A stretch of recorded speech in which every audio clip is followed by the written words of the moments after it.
What's going on, guys? I'm Reefer Dave, and it's time for a tank update.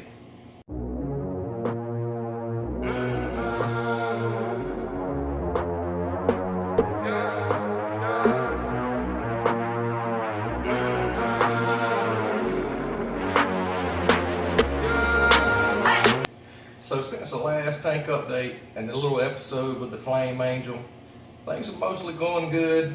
Had a little bit of bad, and something terrible is happening. We'll start with the terrible. The Walt Disney is no more. As you can see, the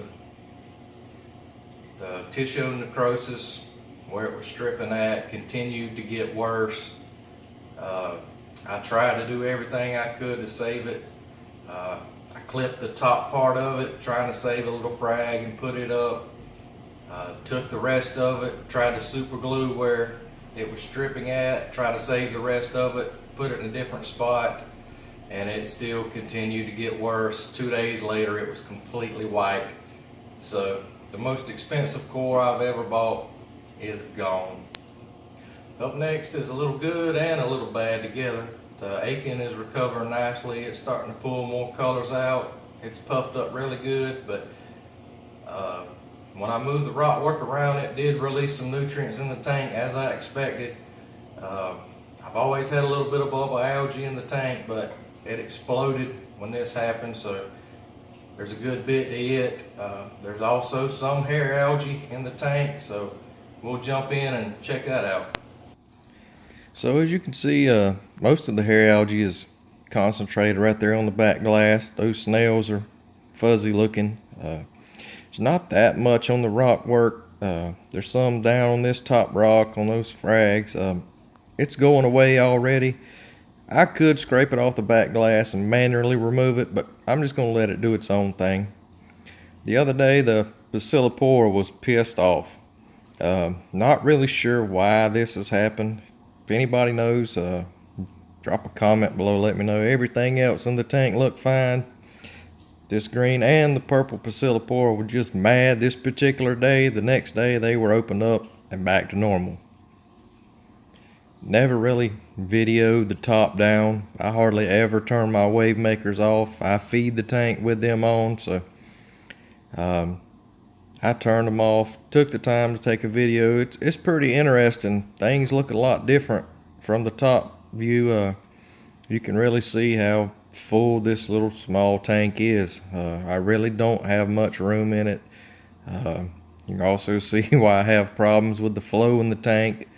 You know, front to back, it's pretty well maxed out in there, but it's interesting to see, you know, just how everything grows. You can see that Hollywood stunner's, you know, really taking up that corner, and how close to the front glass all the corals are. So pretty interesting view. If you haven't done that, you know, look from the top down at your tank, check it out.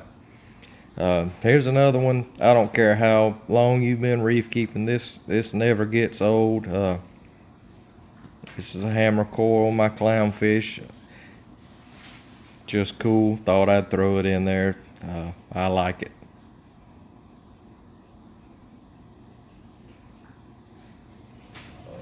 The Jabo PP8 on the right side of my tank was getting noisy. Maybe it was just a defective pump.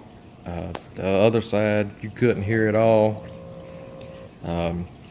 You know, like I say, I'm not sure what it is. If anything was wrong with this pump, I don't think cleaning it would fix it.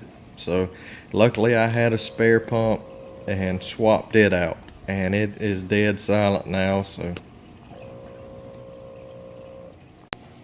been trying to figure out ways to get rid of this cyano, this dirty sand bed.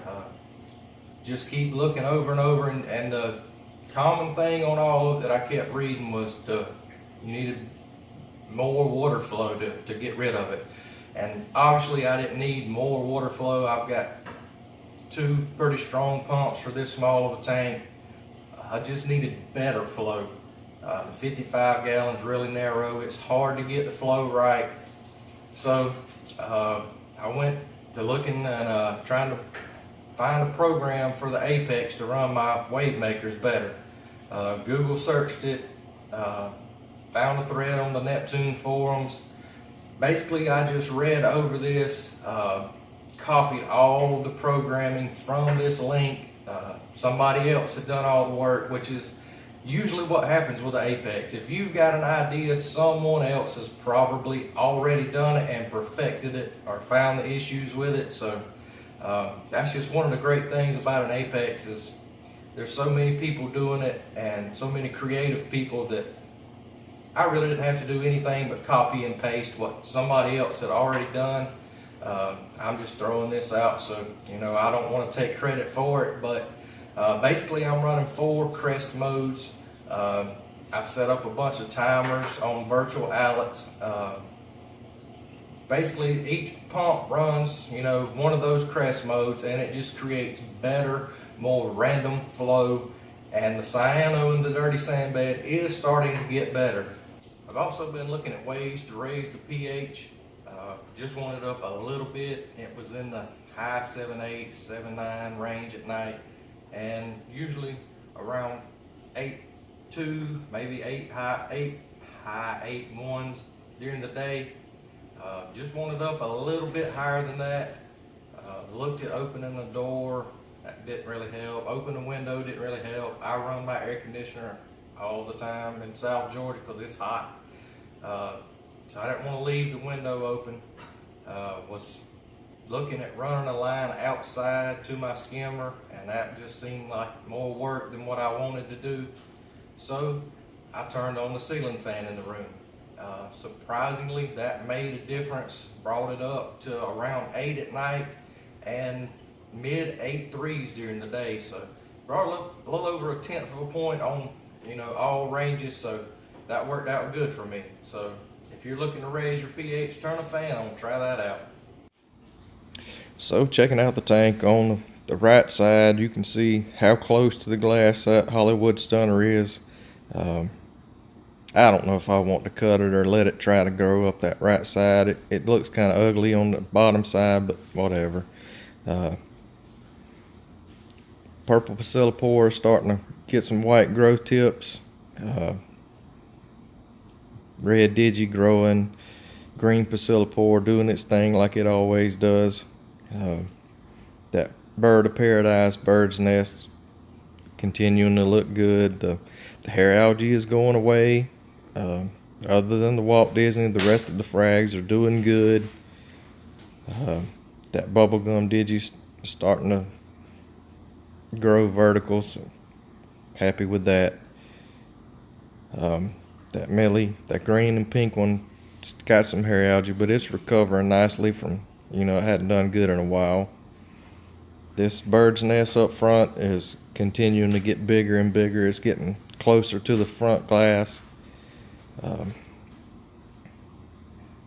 Probably my favorite coil in the tank right now is this PC Rainbow. Just watching it grow, the colors it's putting off. Just really happy with it. I like the colors it is now. So also have you can see a lot of verminted snails in there.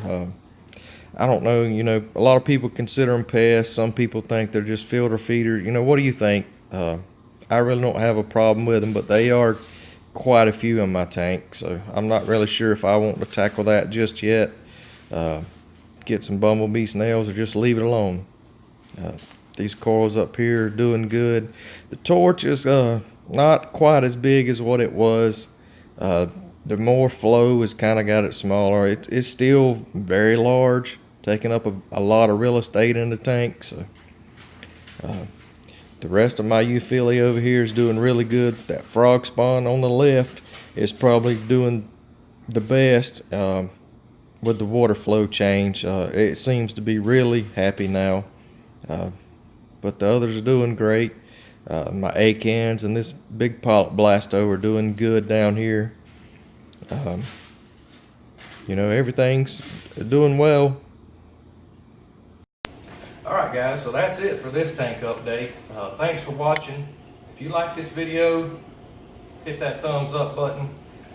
If you like this content, would like to see more of it, hit the subscribe button. If you have anything, any kind of criticism, any suggestions, anything that I'm not doing right, anything you think that I need to know that I can improve, please leave them in the comment section below. If you have any compliments or like it, I will gladly accept those too. So that's it, guys. We'll catch you on the next one.